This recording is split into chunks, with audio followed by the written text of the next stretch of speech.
¿Qué tal? Buenas tardes. Acá estamos nuevamente empezando una semana, en mitad de julio, en mitad del invierno.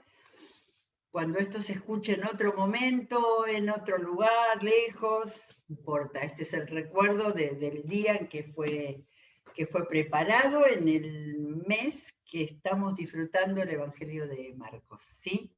Y digo disfrutando, pero especialmente porque los lectores de la Biblia que empezamos a leer un evangelio y tenemos un poco, aunque sea en mente los otros, se nos escapa el hacer alguna comparación. No es mi idea en este momento que estemos haciendo comparación con los otros evangelios, ¿sí? Pero de repente aparece alguna de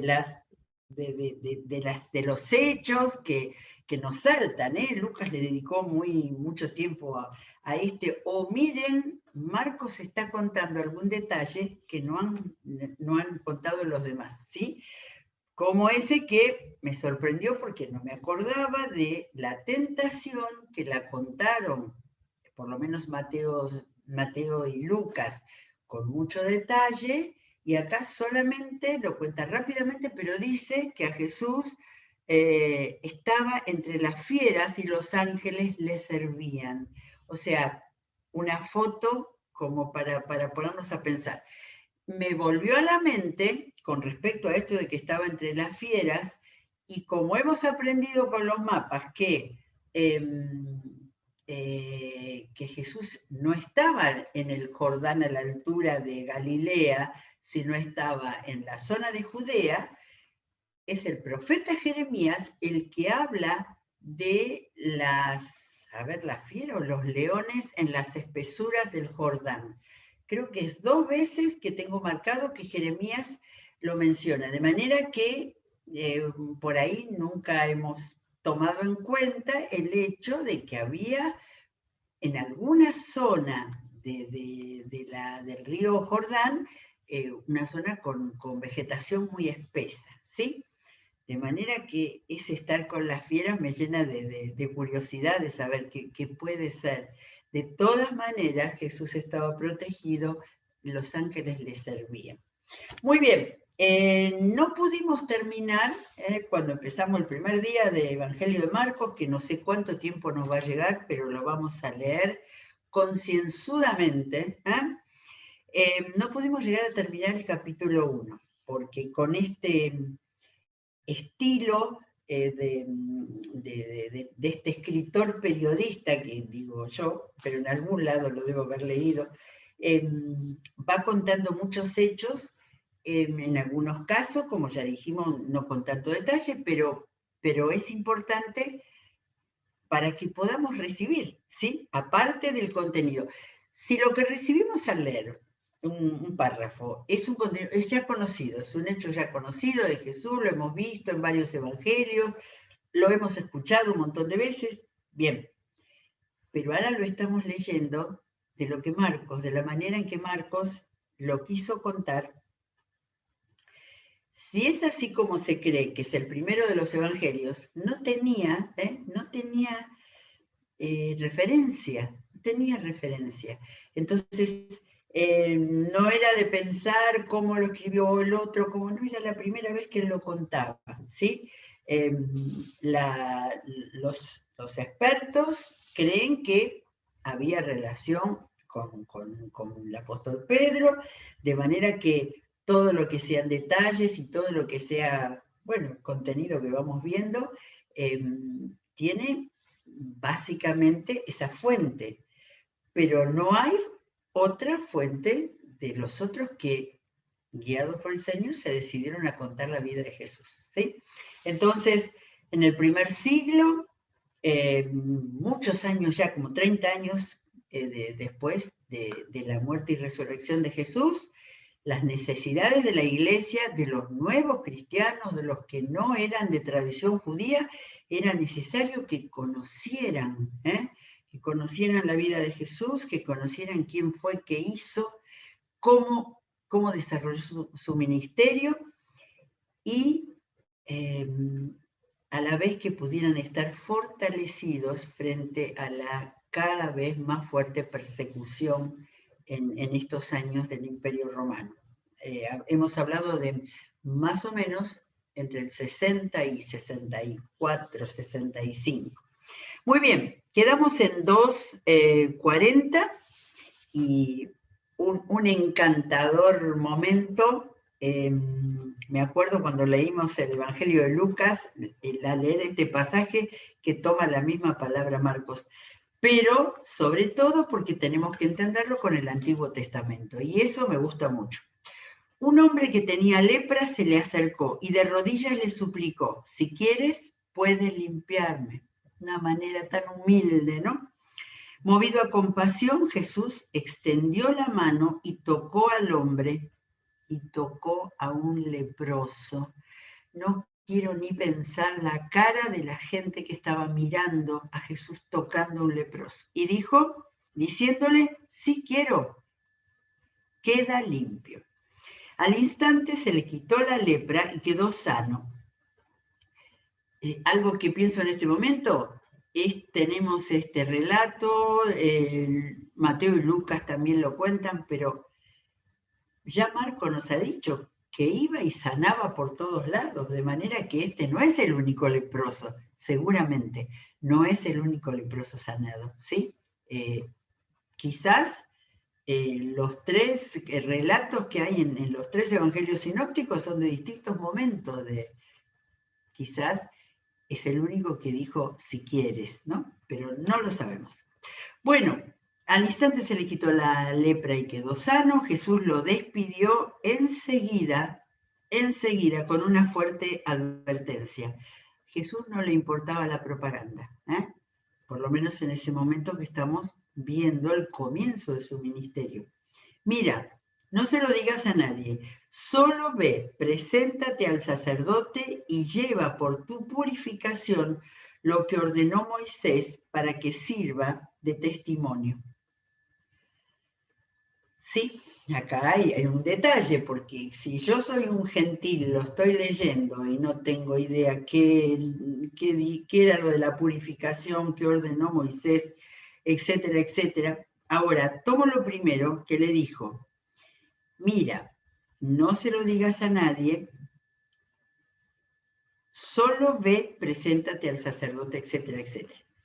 En el 45 dice, pero él salió y comenzó a hablar sin reserva, divulgando lo sucedido. ¿Está?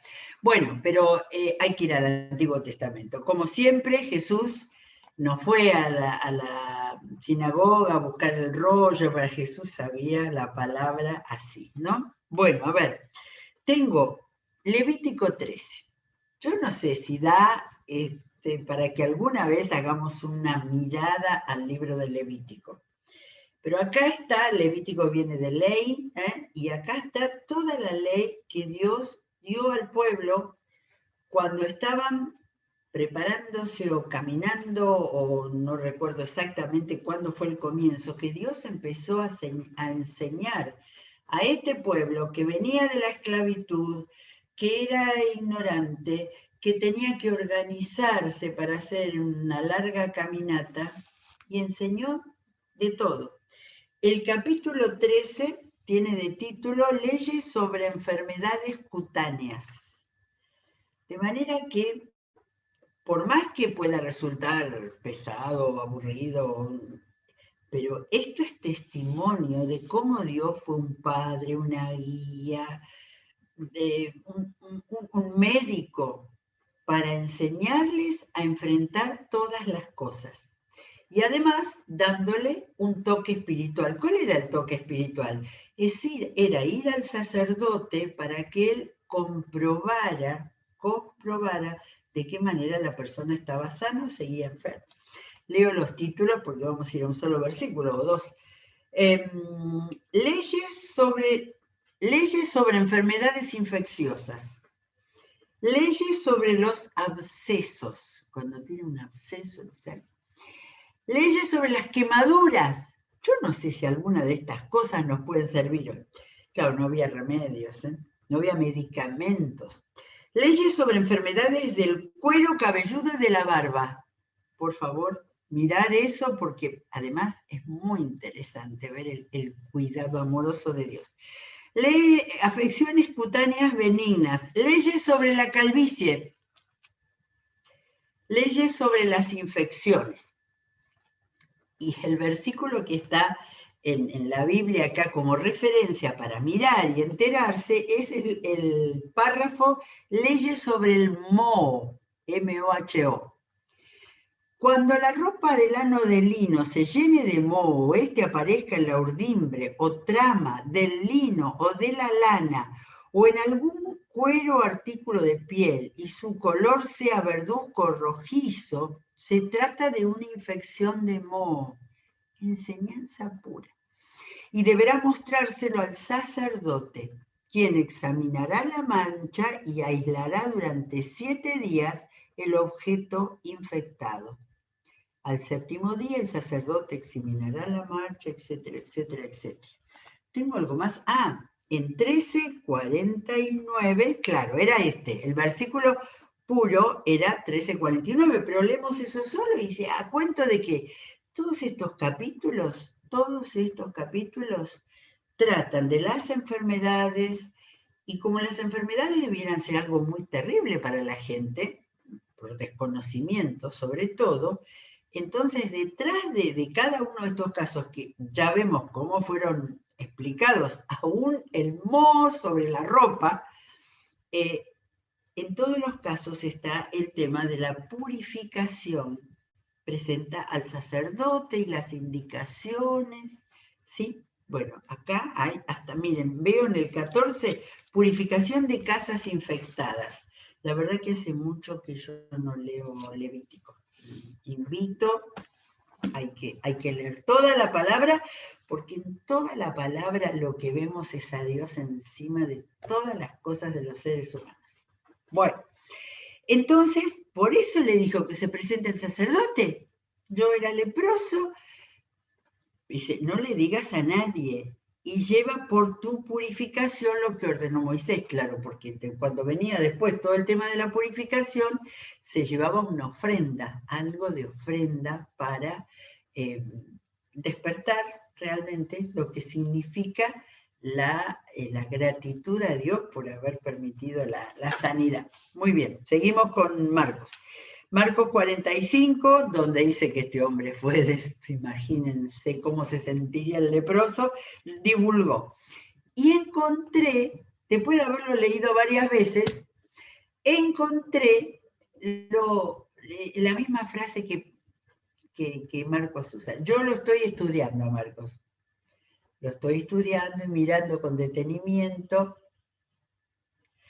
Fíjense, como resultado, Jesús ya no podía, ahora leo, y en el mismo capítulo, en el 28, dice, como resultado, de manera que, fíjense el relato que hace Marcos, Marcos está haciendo un relato en el cual está enseñando lo que Jesús hacía, cómo se presentaba, cómo hablaba con la gente. En estas 2 páginas que tengo delante mío, relata que expulsó un espíritu maligno, después que sanó a muchísimos, después al leproso, y vamos a seguir. Como resultado de esto, de que el leproso fue y lo dispersó por ahí, de que todo el mundo ya sabía que Jesús estaba haciendo milagros, Jesús ya no podía entrar en ningún pueblo abiertamente, sino que se quedaba afuera, en lugares solitarios. Se cortó el ministerio de Jesús, aún así, gente de todas partes seguía acudiendo a él. Un capítulo de Marcos, y miren la cantidad de cosas que ya hemos, el panorama que ya tenemos del ministerio de Jesús. Capítulo 2. Unos días después, cuando Jesús entró de nuevo en Capernaum, ya nos ha dicho que se quedaba afuera, entró en Capernaum, corrió la voz que estaba en casa.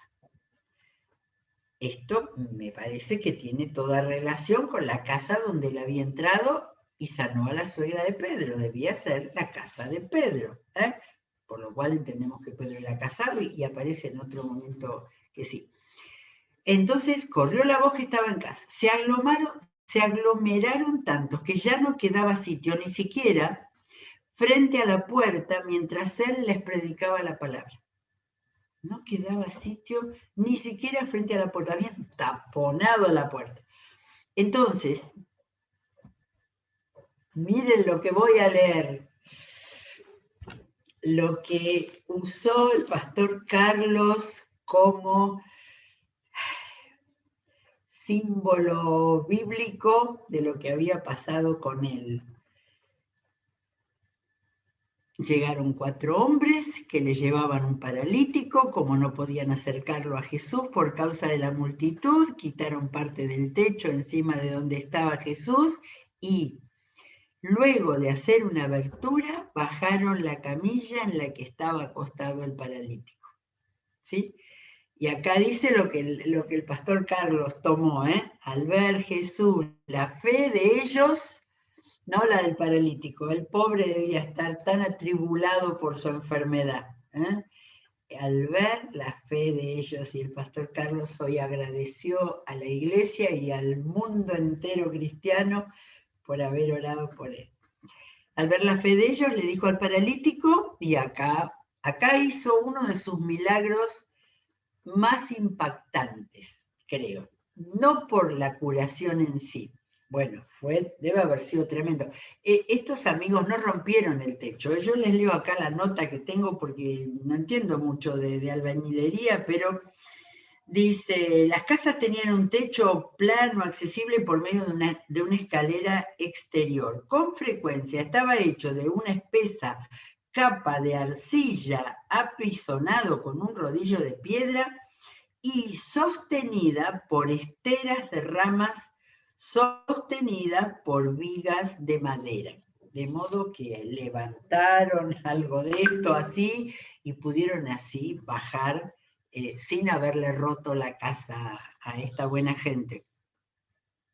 ¿Por qué digo que era un milagro? Bueno, el marco de ese milagro fue muy impresionante. Todos escuchando a Jesús y de repente paren, que cae un paralítico acá con una camilla.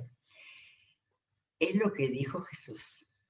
Jesús no hacía nada porque sí, sino porque él sabía que era lo mejor. Todo era verdad, pero él sabía que era lo mejor. Entonces le dijo, hijo, tus pecados quedan perdonados. Eso parecía algo inesperado, parecía una cosa que no tenía nada que ver, y Marcos tomó estaban allí sentados algunos maestros de la ley. ¿Qué pensaban? Ya se sabía lo que pensaban. ¿Por qué habla este así? Está blasfemando. ¿Quién puede perdonar pecados sino Dios? En ese mismo instante, supo Jesús en su espíritu que esto era lo que estaban pensando. ¿Sí? Me encanta porque por si no nos dimos cuenta que Jesús sabía lo que estaban pensando, Marcos lo cuenta sencillamente. Les dijo, ¿por qué razonan así? ¿Qué es más fácil decirle al paralítico, tus pecados son perdonados? O decirle, levántate, toma tu camilla y anda. ¿Qué es más fácil? ¿Qué era más fácil? Para ellos que estaban ahí, algo de eso era fácil, que pudieran realmente perdonar pecados y menos sanar a un paralítico que volviera a caminar. Es tan agudo lo que decía Jesús, les movía toda la estantería de su religiosidad, porque ellos en vez de estar tratando de entender, no digo que aceptaran sin pensar, eran los maestros de la ley, se sentían los dueños de toda la religión judía, pero hubieran tenido algo de humildad, ¿no? Lo que hicieron fue levantar el dedito ahí. Entonces Jesús completó esa enseñanza magistral y le dijo, pues para que sepan que el Hijo del Hombre, y estaba nombrándose ahí, Hijo del Hombre, para que eran maestros de la ley, ellos inmediatamente relacionaban con Ezequiel, que se llamaba así, pero Ezequiel estaba apuntando al Mesías. Para que sepan que el Hijo del Hombre tiene autoridad en la tierra para perdonar pecados, faltaba que dijera, por eso primero les perdoné los pecados. Se dirigió entonces al paralítico, a ti te digo, levántate, toma tu camilla y vete a tu casa. Esta fue una enseñanza completa, porque allí, si no me equivoco, por primera vez en Marcos, nosotros tenemos este planteo directo a la gente.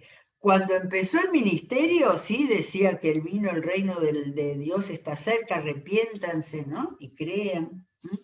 Pero acá estaba hablando directamente con respecto a una persona que iba a pasar de ser un paralítico mendigo quizás, a ser alguien que había sido perdonado de sus pecados, había entrado en el reino de Dios y había entrado caminando. Él se levantó, tomó su camilla enseguida y salió caminando a la vista de todos. Miren qué delicadeza en el relato. Caminando a la vista de todos, inclusive de esos que estaban ahí. Ellos se quedaron asombrados y comenzaron a alabar a Dios. Ese fue el resultado. No dice para nada el resultado de los maestros de la ley que estaban juzgando, ¿sí? Sino dice, ellos se quedaron asombrados y comenzaron a alabar a Dios. Jamás habíamos visto cosa igual, decían. Bueno, y acá viene, seguimos en el 2, todavía en el 2 nada más. De nuevo salió Jesús, ese de nuevo no indica si enseguida otro día, a la orilla del lago. Estamos en Galilea, en el norte. Toda la gente acudía a él y él les enseñaba. Al pasar, vio a Leví, hijo de Alfeo, donde éste cobraba impuestos. Un recaudador de impuestos odiado porque era un judío que trabajaba para Roma. Sígueme, le dijo Jesús. Leví se levantó y le siguió. Así, sencillo, directo. Sucedió que estando Jesús a la mesa, en casa de Leví, ese a la mesa está indicando que estaba en una cena, que estaba en una comida, muchos recaudadores de impuestos y pecadores se sentaron con él y sus discípulos, pues ya eran muchos los que le seguían. Las indicaciones de Marcos siempre son prontas, rápidas, pero están, ¿sí? No solamente marcar que había una cena donde estaban quienes, los amigos de Leví, Leví era Mateo, acá no lo llama Mateo en ningún lado. Entonces, pero lo que marca es que había muchos amigos ahí, Cuando los maestros de la ley, que eran fariseos, ven, esta explicación es para que los que no entienden, no judíos, que eran fariseos, vieron con quién comía, estos estaban nada más que para criticar. Les preguntaron a los discípulos, ¿y este come con recaudadores de impuestos y con pecadores? Bueno, ahí pecadores eran todos los que no eran religiosos como ellos, los que no respondían al ordenamiento de las leyes del Antiguo Testamento, porque seguramente no lo conocían, y todos los malvados, inmorales. Es el juicio de los religiosos muchas veces, que en vez de pensar que las otras personas pueden ser objetos de que Jesús se siente a cenar con ellos, lo único que están es marcándolos. Al oírlos, Jesús les contestó. Le preguntaron a los discípulos, pero Jesús ahí salió, como hacía tantas veces. No son los sanos los que necesitan médicos, sino los enfermos. Y yo no he venido a llamar a justos, sino a pecadores. En este poquito tiempo del Evangelio encontramos tantas cosas que Jesús ya está marcando y enseñando. Bien, Sigue más, ya está, ya entramos con la oposición cercana.